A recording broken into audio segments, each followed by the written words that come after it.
O MPRJ tem papel relevante na fiscalização da qualidade dos serviços ofertados pelas redes de ensino em todas as etapas da educação. Entre eles, o direito à alimentação escolar, garantido pela Constituição Federal como um programa suplementar à educação. Para falar sobre esse assunto e outros temas relacionados à política pública estadual, hoje nós vamos contar com a participação da promotora de justiça Renata Carbonel, ela que é a coordenadora do Centro de Apoio Operacional das Promotorias de Justiça de Tutela Coletiva de Proteção à Educação. Olá, doutora Renata, muito obrigada por aceitar o nosso convite para essa entrevista. Eu que agradeço, Juliana, é um prazer estar aqui no MP Cidadão. Bom, eu inicio a nossa conversa pedindo para a senhora explicar um pouquinho o que é o projeto Educação Sem Distinção, né? Qual o objetivo? Bom, Juliana, o Educação Sem Distinção foi um projeto desenvolvido pelo MPRJ, pelo CAU Educação, com o intuito de coletar dados e analisar dados sobre as variadas temáticas relativas à política educacional. O objetivo do projeto é poder ter uma análise mais estrutural sobre toda a política, conferir transparência desses dados à sociedade e contribuir para uma melhor atuação das promotorias de justiça, com foco na identificação dos principais problemas, das principais falhas da política educacional. Perfeito, doutora. Agora, sobre o Programa Nacional de Alimentação Escolar, né? O PNAE, o que é esse programa? Bom, o PNAE é o Programa Nacional de Alimentação Escolar, um programa que foi desenvolvido com o objetivo de contribuir para o crescimento e para o desenvolvimento dos alunos. É um programa suplementar ao ensino, né, que tem por intuito garantir não só o acesso dos alunos, mas a permanência desses alunos na escola através das diversas ações que envolvem desde da educação alimentar, a oferta de refeições, através da aquisição de gêneros alimentícios, que são distribuídos pelas escolas durante todo o período letivo. A gente sabe que, na realidade do Rio de Janeiro e do Brasil, a alimentação escolar é ainda de extrema relevância para a permanência dos alunos na rede, especialmente aqueles mais vulneráveis, sendo um ponto importantíssimo para a garantia da qualidade e desenvolvimento da aprendizagem desses alunos. Certo, a senhora falou dos vulneráveis, né? O que o Programa Nacional de Alimentação Escolar, que é o PNAE, ele possibilita a esses estudantes matriculados nas escolas públicas? Juliana, o que o PNAE possibilita é que, de fato, gêneros alimentícios, na verdade, a oferta de refeições, efetivamente chegue até esses alunos, né? O PNAE ele não se propõe a distribuição de recursos simplesmente, né? O PNAE ele tem a intenção de distribuir esses recursos para os gestores públicos, para que chegue às unidades escolares e, de fato, seja garantida a oferta de refeições dos alunos de forma igualitária, respeitando as diversidades, respeitando inclusive as diversidades locais, as condições de saúde e necessidades nutricionais, eventualmente específicas de alguns estudantes, mas também respeito à cultura e à tradição locais. E a gente pode dar como exemplo a alimentação que deve ser garantida aos alunos das comunidades tradicionais, indígenas e quilombolas. Então, a relevância do programa, e acho que o maior ponto de apoio e sucesso dessa política é, de fato, o objeto de aquisição dele, que é gêneros alimentícios básicos que possam garantir alimentação saudável e de qualidade para essas crianças. Perfeito, doutora. Agora, como o MPRJ fiscaliza o cumprimento do Programa Nacional de Alimentação Escolar, o PNAE, né? Bom, Juliana, existem dois eixos principais de fiscalização em relação ao Programa Nacional de Alimentação Escolar. O primeiro eixo é aquele que vai garantir a efetiva oferta das refeições para esses alunos nas escolas. Isso vai desde o controle e a fiscalização da aquisição desses gêneros alimentícios, né, passando pela verificação de que gêneros são esses, porque isso precisa estar previsto no cardápio, né, é preciso que se respeite um cardápio elaborado pelo responsável técnico, que é um profissional nutricionista, aquisição, preparo, transporte, manuseio e a efetiva entrega, né? Existe um processo, né, até que a refeição efetivamente chega ao aluno, e esse processo começa lá nos procedimentos licitatórios, nas contratações para a aquisição desses gêneros alimentícios, são um ponto focal de atuação do Ministério Público. Um segundo eixo é aquele que diz respeito ao controle dos recursos que vão financiar essas aquisições, né? Existe uma limitação, inclusive uma limitação constitucional, né? Apesar da Constituição ela prever que o PNAE ele é um programa suplementar em relação ao ensino, ele não é o ensino em si. Ele é um programa de apoio importantíssimo, de extrema relevância, que tem por objetivo manter os alunos na escola através das refeições saudáveis, da garantia do aporte nutricional que esses alunos precisam, inclusive para o seu desenvolvimento, né? Mas existem limites, existem critérios que precisam ser fiscalizados, na medida em que não é qualquer fonte de recurso que pode ser utilizada para a aquisição desses gêneros. Então, eu vou te dar duas situações que podem ilustrar bem o que eu estou falando. Né? Esses limites, né? O PNAE, ele prevê o repasse de recursos pela União para estados e municípios. Esse recurso, por óbvio, ele tem a destinação específica de ser utilizado para a aquisição desses gêneros. Mas pelo valor que é transferido, né, e apesar desse valor precisar ser sempre avaliado pela União e ele possa se transformar num aporte maior, ele não é e nem deve ser o único aporte, né? O PNAE, ele prevê com que o Estado e município façam a sua contrapartida em vista da qualidade dessa alimentação que vai ser ofertada. Então, não é um recurso único, é um recurso que precisa ser complementado, né, o que a gente chama de contrapartida, pelas redes públicas de ensino, de forma que se garanta efetivamente a quantidade e a qualidade nutricional, né? E aí essa contrapartida de estados e municípios é que sofre essa limitação, né? Eu posso utilizar, né, é possível que o gestor utilize, por exemplo, o recurso do salário educação, que é um recurso que possui autorização expressa pela Constituição para essa utilização. Os demais recursos vinculados à educação, em respeito a essa vinculação, que é algo que tem a ver com manutenção e desenvolvimento do ensino, essa expressão que a Constituição utilizou, essa expressão que a nossa lei geral, a Lei de Diretrizes e Bases, utiliza para definir aquilo que se relaciona especificamente ao ensino, esses recursos não podem ser utilizados para aquisição de alimentos. Eu vou te dar uma razão bastante clara, mas que confunde um pouco, né? Apesar da alimentação escolar ela ser um programa educacional, o PNAE ele é um programa educacional suplementar ao ensino, como eu disse, ele não é o ensino em si, ele não se configura manutenção e desenvolvimento do ensino. Os recursos que precisam ser aportados, que devem ser anualmente aportados pelos gestores em manutenção e desenvolvimento do ensino, não são aqueles de alimentação escolar, porque essa despesa tem natureza assistencial, né? Então, outros recursos do município podem e devem ser utilizados. Recursos, por exemplo, da Secretaria de Assistência devem ser utilizados na complementação e na distribuição para garantir a qualidade desses alimentos. Mas outras fontes vinculadas não podem ser utilizadas para esse fim, por expressa vedação legal.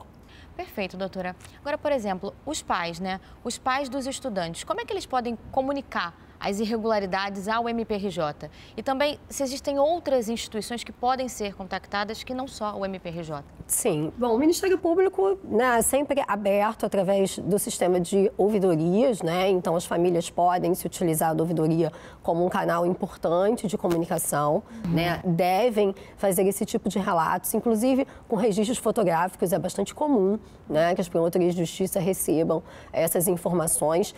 Na verdade, a educação ela é algo que se pauta pela gestão democrática. Essa participação da família e dos alunos nesse controle é fundamental, né? Então, os próprios alunos podem levar o conhecimento do Ministério Público através do canal da ouvidoria. O canal da ouvidoria, pelo WhatsApp, pelo site? Pelo WhatsApp, pelo site, pelo 127, é possível fazer todo tipo de contato e essas ouvidorias são destinadas aos promotores com atribuição para que façam essa fiscalização. Mas você me perguntou sobre os outros órgãos, né? Existe um órgão de extrema relevância, que é aquele que se relaciona ao controle social, que é o CAE, é o Conselho de Alimentação Escolar.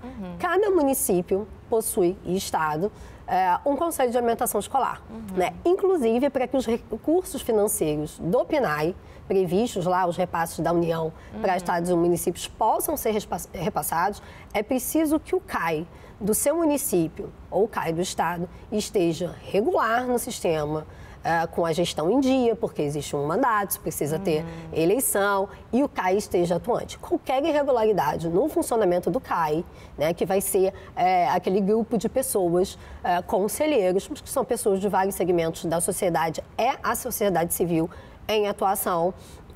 Qualquer sinalização de irregularidade pelo CAI ou o próprio funcionamento irregular do CAI representa a paralisação ou suspensão desses repassos. Então, é de extrema relevância, não só que o CAI atue de forma séria, mas que a comunidade escolar tenha ciência de que pode ter acesso a essa estrutura de controle social, que é importantíssimo, inclusive participar das reuniões, né? O CAI deve se reunir regularmente, ter acesso a toda a documentação de aquisição das escolas, isso é muito importante. As famílias precisam ter acesso, a escola deve disponibilizar todas as contas, né? O PNAE, ele prevê a necessidade de uma prestação de contas pelos gestores ao FNDE. Mas esse é um formato, né? Porque o FNDE ele é um gestor do programa, né? Mas ele é um gestor formal, né? Na verdade, a melhor fiscalização é aquela que parte dos alunos que são os usuários, né? Da família, dos professores, enfim, toda a comunidade escolar que está envolvida e que está vivenciando no dia a dia esse mecanismo que precisa funcionar para que a distribuição da alimentação seja de qualidade. Com certeza. Doutora, agora, como os profissionais da nutrição, eles podem exercer a sua atribuição no Programa Nacional de Alimentação Escolar? O papel do nutricionista é fundamental no programa, né? O nutricionista, na verdade, ele é o responsável, é preciso que exista um nutricionista presente na rede para essa atuação. Ele é o responsável legal técnico, isso é exigido pela lei. Não é possível que a alimentação escolar seja ofertada sem que ela seja controlada e, mais do que isso, elaborada a partir das necessidades nutricionais pelo profissional nutricionista. Isso é de extrema relevância porque as necessidades nutricionais dos alunos são absolutamente diversas, de acordo com a faixa etária, de acordo com o tempo de permanência na escola, de acordo com as suas condições de saúde e de acordo com a vulnerabilidade, né? Em função de uma maior ou menor vulnerabilidade. Como eu disse, a natureza dessa despesa, ela é assistencial e por isso ela pode considerar os fatores de vulnerabilidade. Então, é possível que essa distribuição, apesar de ser universal, é para todos, não pode ser escolhido, não pode haver nenhum tipo de associação. Isso tem sido muito comum no período da pandemia. Uma distribuição para alunos que façam parte exclusivamente de programas assistenciais, como, por exemplo, Bolsa Família. Né? Isso não é permitido, o PNAE ele é um programa universal. É para ser garantido a todos, mas esse acesso tem que ser igualitário. E como é que esse acesso ele é igualitário? Quando eu atendo as diferenças. Eu tenho alunos diferentes, com necessidades diferentes, com faixas etárias diferentes, de situações sociais diferentes e de tempo de permanência na escola diferente. Isso é muito importante. É comum que as escolas acabem fazendo uma distribuição muito semelhante para alunos de período parcial e alunos de período integral. E isso faz absolutamente diferença na qualidade da aprendizagem desses alunos. Não há como se desenvolver e aprender sem estar alimentado. Agora o MP Cidadão vai para um rápido intervalo. Não saia daí, voltamos em instantes.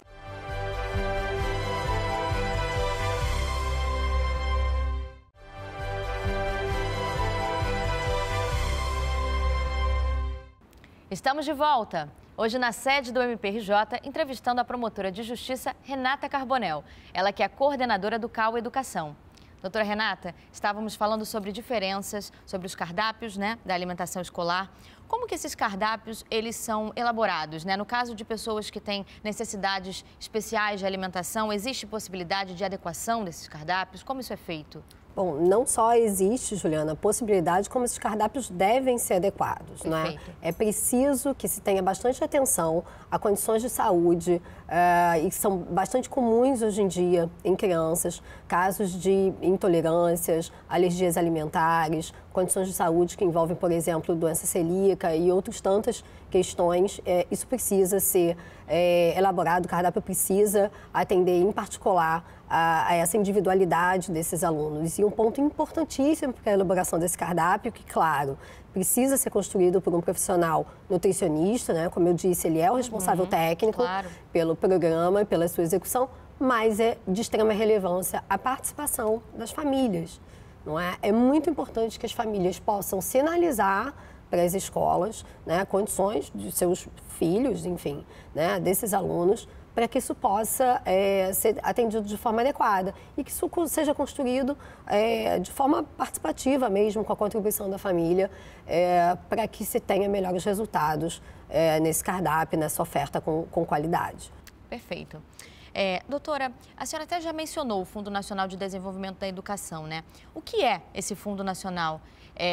E como são realizadas as transferências aos estados, aos municípios e às escolas? Pois é, o Fundo Nacional, ele é uma autarquia da União, é uma autarquia gestora de repasse de recursos de diversos programas, não só o Programa Nacional de Alimentação Escolar, mas outros programas suplementares ao ensino, como, por exemplo, o PNAT, que é o Programa Nacional do Transporte Escolar. Né? Então, o FNDE, ele é essa autarquia que faz a gestão desses recursos e analisa as prestações de contas, né? Ele faz a distribuição, recebe as prestações de contas e analisa a aplicação, né? A regularidade da aplicação desses recursos. Em caso de irregularidade, o FNDE aciona Tribunais de Contas, Ministério Público, para que as providências adequadas sejam tomadas. A distribuição do PNAE, ela é bastante simples. O PNAE ele é um programa que ele independe de conveniamento, né? Não é necessário que municípios e estados façam convênio. Né? O dinheiro é distribuído diretamente para a conta dos municípios. São contas específicas, isso é muito importante. Como eu destaquei, né, um dos eixos de atuação da fiscalização do Ministério Público é o financiamento da alimentação escolar. Essa conta específica é uma conta do PNAE, né? É uma conta que precisa estar de livre gestão da Secretaria de Educação. É o secretário de Educação o gestor principal dos recursos da política educacional. Não é o secretário de Fazenda, não é o secretário de Administração. Esses recursos são transferidos para essa conta específica, por exigência e controle do FNDE, e assim deve ser, porque são recursos vinculados, não podem ser aplicados a nenhuma outra despesa. Eles têm uma finalidade específica que precisa ser respeitada. E a melhor forma de controle da aplicação regular desses recursos é que eles sejam mantidos em depósitos nessas contas. Tá? Não raras vezes, o Ministério Público verifica que os recursos do PNAE transitam por outras contas do município. Quando isso acontece, perde-se a rastreabilidade e o controle financeiro desses recursos. Né? Não é possível que a alimentação escolar espere, a pretexto, por exemplo, de alguns gestores, de que há uma necessidade aqui e outra colar mais premente, eu vou utilizar o recurso e depois eu reponho. Isso não é possível. Essa vinculação, ela é constitucional, precisa ser respeitada. Os recursos são ali depositados, são mantidos em depósito, só podem sair dessa conta para pagamento direto dessas despesas, que não podem incluir absolutamente nada além de gêneros alimentícios. Então, todo o transporte que o município precisa se utilizar, uma eventual logística de distribuição para as escolas, custos de armazenamento, nada disso pode ser custeado com os recursos do PNAE. Ele é feito para aquisição de alimentos. Perfeito, doutora. Agora, por exemplo, como o cidadão ele pode fiscalizar as contratações do seu próprio município destinadas à alimentação escolar? Pois é, Juliana, toda essa documentação que envolve a aquisição desses gêneros alimentícios do PNAE, elas precisam ser disponibilizadas pelas escolas. Né? O PNAE ele permite alguns modelos diferenciados. Né? Então, o PNAE ele pode ser um programa centralizado, onde, por exemplo, a gestão municipal ela faz a aquisição desses alimentos e distribui para a sua rede. Um exemplo disso é o próprio município do Rio de Janeiro, em que a gestão é centralizada. Mas o PNAE permite uma gestão descentralizada. Né? O Estado recebe esses recursos, por exemplo, e distribui para as unidades escolares, que a gente chama, dentro do programa, de unidades executoras. Essas unidades executoras é que vão fazer as aquisições de acordo com as necessidades do território, necessidade dos seus alunos, de acordo com a realidade de faixa etária e por aí vai. Né? Essa fiscalização, mais do que nunca, precisa ser feita pelo cidadão, precisa ser feita pela comunidade escolar. É importante que essa documentação seja disponibilizada tanto pelas regionais quanto pelas escolas, pela secretaria também, não só para o Conselho de Alimentação Escolar. O Conselho precisa ter acesso. É o Conselho de Alimentação Escolar, inclusive, que vai fazer um parecer sobre a regularidade da aplicação desses recursos, mas ser disponibilizado também para os alunos, para as famílias, para os conselhos escolares que são compostos, né? São conselhos que se formam dentro da comunidade escolar, com a participação de familiares, de alunos, de professores. Então, tudo isso precisa ficar à disposição para que seja verificada a questão, especialmente, né, do que foi comprado, né, se aquilo atende de fato à qualidade, né, para que a gente saia da velha merenda fria, eu compro ali um lanchinho para o aluno ou um macarrão com salsicha e está tudo bem. Não, é preciso que eu tenha condições de verificar o valor que foi pago, o que foi adquirido e a qualidade vem na mesa. E aí, mais do que nunca, é importante que os alunos e as famílias possam acompanhar e relatar casos de violação em que a refeição que chega para o aluno na mesa é uma refeição de baixa qualidade nutricional. É importantíssimo. Doutora, agora qual a importância da Lei 11.947 de 2009 para a alimentação escolar e o que ela estabelece? Bom, a lei mencionada por você é a lei que regula, né, que disciplina o Programa Nacional de Alimentação Escolar.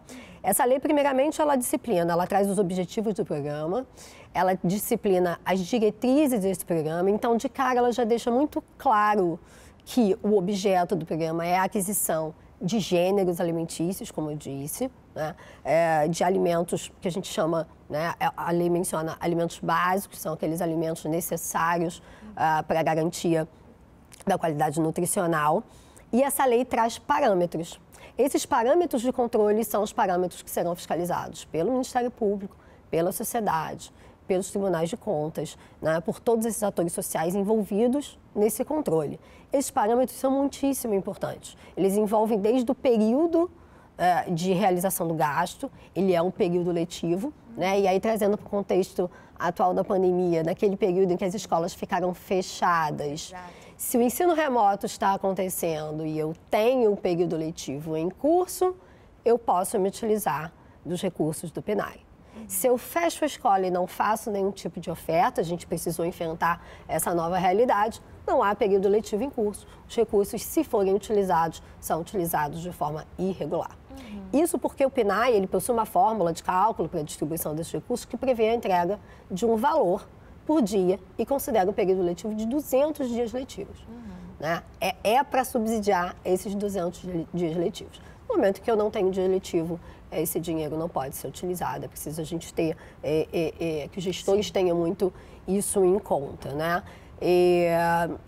O modelo atual, né, na pandemia, trouxe algumas inovações, né? Muitos desafios, não são poucos. Né? A gente compreende a dificuldade dos municípios. A lei, né, do PNAE, ela sofreu uma alteração em função da pandemia. Né? A lei ela trazia limites claros. Os gêneros alimentícios, eles são ofertados onde? Na escola. A quem? A todos os alunos. E o que é ofertado? Só alimentos in natura. Gêneros alimentícios, alimentos básicos. Na escola, para os alunos. Com a pandemia e o fechamento das escolas, pelo menos naquele primeiro momento, escolas inacessíveis e como ficava a alimentação. Isso foi uma preocupação enorme do Ministério Público desde o início. Bom, mas isso também não fugiu à preocupação do Poder Legislativo e de forma consideravelmente rápida, isso foi debatido no Congresso Nacional e foi aprovada uma alteração na lei do PNAE. Foi incluído ali um novo dispositivo que flexibiliza alguns desses aspectos que eu mencionei que a lei trazia. Onde os alimentos vão ser distribuídos? Bom, agora não mais na escola. Né? Eu não tenho como preparar uma refeição e entregar para o aluno na escola que está fechada. Sim. Então, essa oferta passa a acontecer. Essa distribuição é realizada agora aos responsáveis, né? Não mais aos alunos.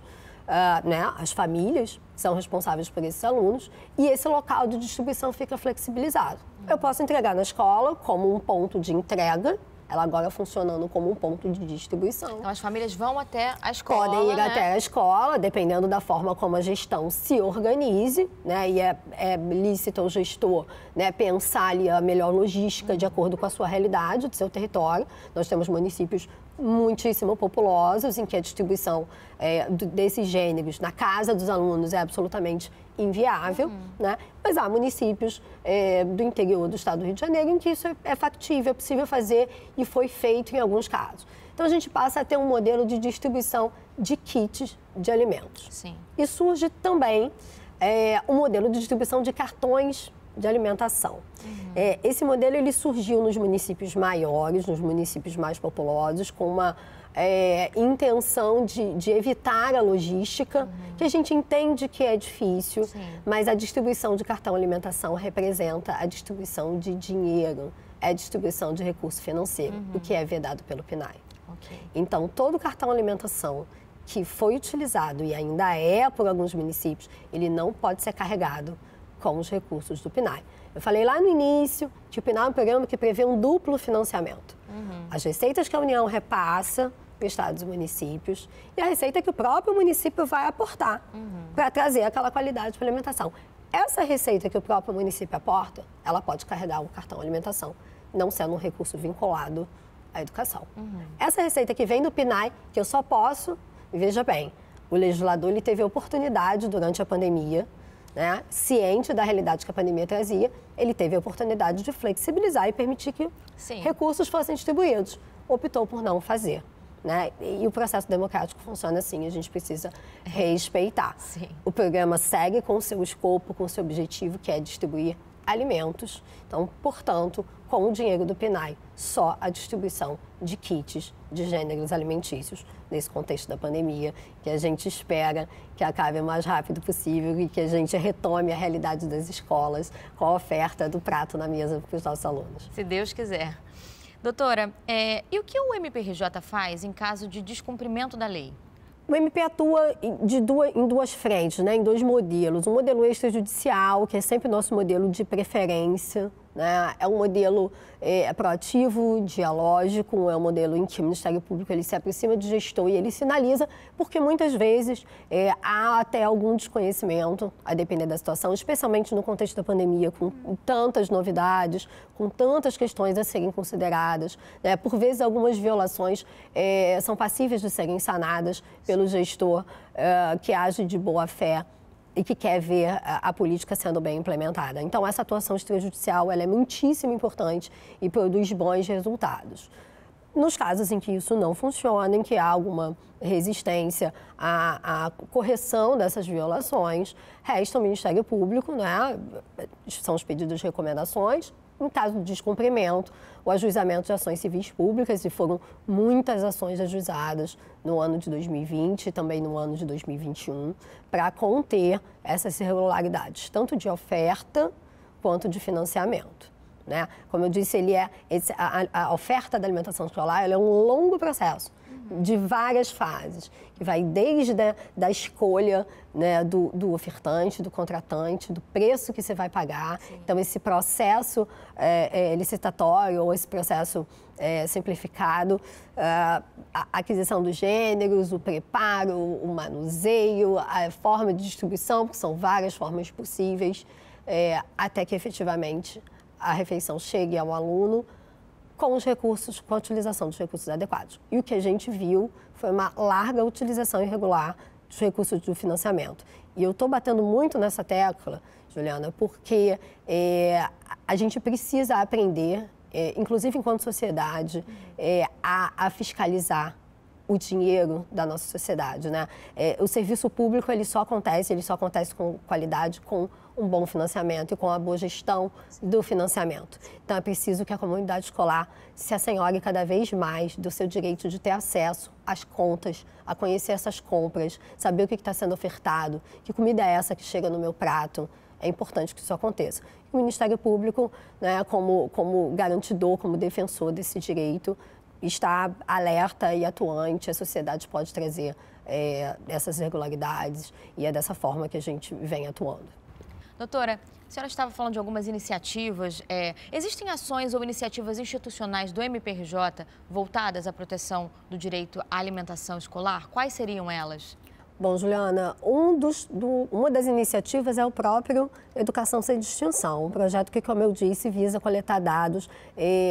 Não é tão simples, né? Hoje a gente ainda possui uma barreira de dados abertos, não só no Rio de Janeiro, mas no Brasil, né? E os dados, quando estão disponíveis, são dados muito esparsos, né, de difícil análise. Então, o projeto ele tem o intuito de dar atenção a cada uma dessas temáticas, buscar coletar esses dados para que a gente tenha um panorama melhor, fazer uma análise e então poder identificar as principais falhas para que possa orientar não só a sociedade naquilo que está acontecendo.